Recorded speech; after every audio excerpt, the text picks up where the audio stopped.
Radio.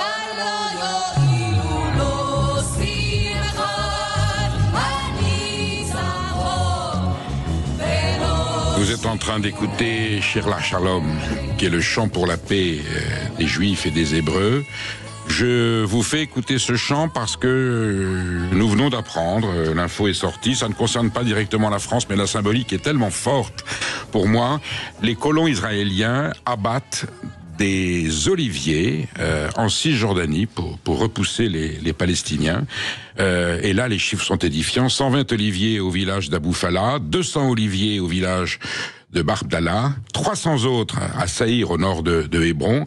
La liste est interminable, les chiffres tombent tous les jours. On a abattu près d'1 million d'oliviers depuis 1967, depuis la guerre des 6 jours. Et en 2021, on a eu un chiffre précis, 8000 oliviers de la Terre Sainte abattus pendant l'année. Moi, ça me choque, parce que même des Juifs, et ce sont des colons avec la kippa, qui sont des représentants, j'allais dire, ils croient en la Torah. L'olivier est un symbole de paix, est un symbole de fraternité. Comment est-ce qu'on peut, quand on aime sa terre, à Eretz, comment est-ce qu'on peut abattre un olivier en disant eh bien, je casse la ressource de travail des Palestiniens et je mutile la terre, je massacre un symbole de paix, un symbole de religion, un symbole d'amour et de philosophie. Ça se passe en Judée-Samarie, qui est le nom que les Hébreux, que les Juifs donnent à la Cisjordanie. La Judée-Samarie, pour moi, c'est la terre sainte, c'est la terre du Christ. C'est une terre d'amour où on a professé cette religion généreuse, réunie dans les 3 religions du livre.